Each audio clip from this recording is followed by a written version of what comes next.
This Perp back with another video, and I just got done watching From Season 1, Episode 4. Man, there's something about this show. I've watched episodes 1 through 3 twice now, and I've caught on to a lot of things that I didn't catch the first time. And shouts to everybody that has been showing love on that video with the engagement, and keep those comments coming, man. So I don't want to waste no more time. Let's get right into this review. So the episode starts off, we see a young Victor, and yeah, man, he's been here for a while. He's seen a lot of shit, so it completely makes sense on why he is the way he is. And he must have been there since like the 70s, so it must have been like 50 something years or something like that. I don't know if my math is correct. So, and he's always being caught at the wrong time, at the wrong places at the wrong time. And he's sitting there drawing a picture of Julie while she's sleeping, and that kind of freaks out Julie because she already doesn't like Victor like that, because he kind of gives her the creeps. But Julie, on the other hand, is definitely getting kind of like a rude awakening by choosing Donna's house and whatnot, where one of the people that stays there took one of her pieces of clothes and stuff like that, because she took one of her pillows that she named Meredith, which is really weird. And you have Sheriff Boyd out there cleaning up the mess, cleaning up Frank. And man, I feel bad for the sheriff, man. Also, the other people of the town, Sarah is still feeling guilty about being the cause of Kenny's father's death, and you're seeing Kenny's mom really just being beat up about it. On the other side, you have Tabitha kind of feeling like they're being punished by being here, and she just is really concerned about Julie and just everything and wanting to get out of here. You even have the sheriff kind of blame the priest. Was it Father Craytree? I'm never gonna. I feel like I'm butchering his name, but he kind of blames him for Frank's death, and there's a lot of blaming and pointing the fingers I've noticed in this episode.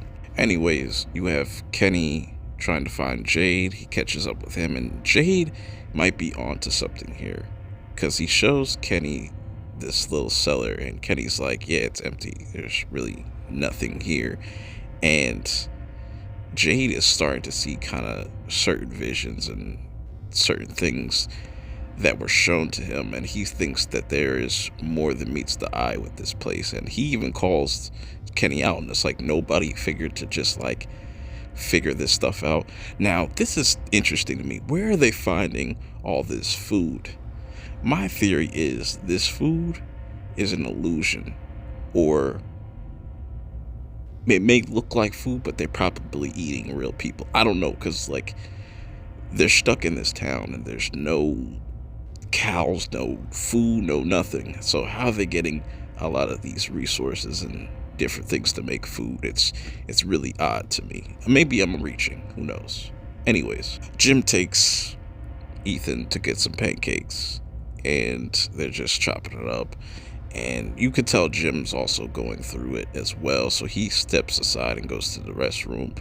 Then Victor pops up and asks Ethan some questions about the boy in white. And like I said, he always shows up at the wrong place at the wrong time, and Jim sees this and pretty much literally throws him out of the fucking store and says, stay away from my son, because he thinks he's a creep, because he just sees a little boy, a picture or a drawing of a little boy, and he kind of already is judging him. Now, going back to Julie, she is trying to make herself at home, and Fatima is trying to help out, and they seem to be really bonding, having like kind of like this sister like relationship. Tabitha tries to talk to Julie, even brings her sweater, and tries to sneak in like, yo, why don't you just come back with us? I'll tell Donna that this was a mistake. And Julie instantly kind of reacts to this and just says, "You just don't get it." And this is where we find out that, Tabitha and Jimmy are dealing with a divorce, and that makes sense of why Julie is acting the way that she is. And she's kind of tired of being treated like a baby about things, and she wants to be treated more like an adult. Going back to Kenny and Jade real quick, and Kenny's pretty much breaking down how everybody got here, and everybody pretty much ended up at this place from different parts of the country, which is it's really crazy, which I think this has something to do with possibly the tree that we see later on in this episode. I'll get into that, but Jade is determined to figure out what's going on. Now, going back to Jim and Tabitha and them kind of working out their issues, they're obviously getting a divorce for some odd reason. Maybe Jim cheated or got caught cheating. But while they're kind of distracted, Victor and Ethan kind of go out on their own adventure to go find the boy in white. But before we continue with that, I want to talk about this scene right here with Father Crabtree and Boyd, and how the priest was kind of trying to get through to Boyd here and tell him, like, look, you're our leader.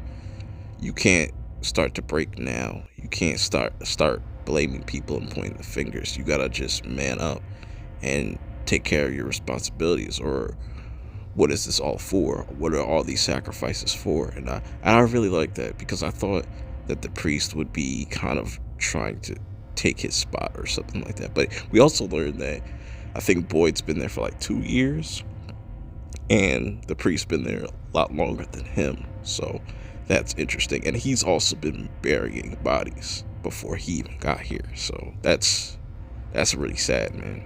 Going back to the woods, and Victor and Ethan are pretty much searching for this boy. And it's interesting that these two could see the boy, but nobody else has seen them. And Jade can see certain things. So there might be something to that. And this is where we come across this tree. And I feel like this tree is key to how people got here. So Victor throws this tree down, this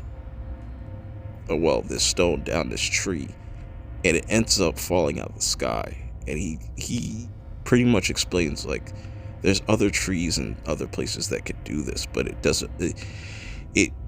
doesn't necessarily tell you exactly where you're going to fall from or where it's going to take you. So that's very interesting to me, and that might be the clue to kind of getting out of here or figuring out what's really going on, rather than just wait and see. But then Jim and Tabitha realize that Ethan is gone, and they go out into the woods, and they get kind of surrounded by these wild dogs. But Victor is able to scare them off by shooting a gun into the air. But man, Jim is fucking pissed off, and he wants blood, man. You could tell he wants to just beat the shit out of Victor. So I think what's happening with Victor is that he's starting to kind of see either revelations, or the longer you stay here, you start to kind of lose certain memories, but it's starting to come back to him a little bit. I don't know, because it's interesting that, a lot of things are happening to him psychologically, and also Sarah, where she's kind of being manipulated by one of these monsters. Jim goes to confront Boyd about Victor and just how he's been acting, and Boyd just finally kind of comes to his senses, and he wants to kind of connect with Jim and his family, and offers to have dinner with them. While this is happening, Julie is kind of getting a warm welcome from Ellis and Tabitha by getting her own kind of space, her own kind of independence. So that's kind of interesting that she's able to kind of warm up. Back at the diner, you see the sheriff kind of just freaking out a little bit. He's really under a lot of pressure to just run all this whole entire town. He tries to connect with all these different families, and even Jim and Tabitha.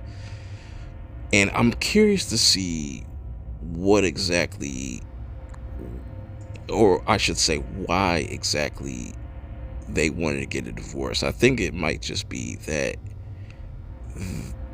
Tabitha and Jim were just kind of falling out of love then. And it could be something like where Jim cheated. I still think that, but it's going to be fascinating to kind of see that whole storyline play out. So now the episode ends with pretty much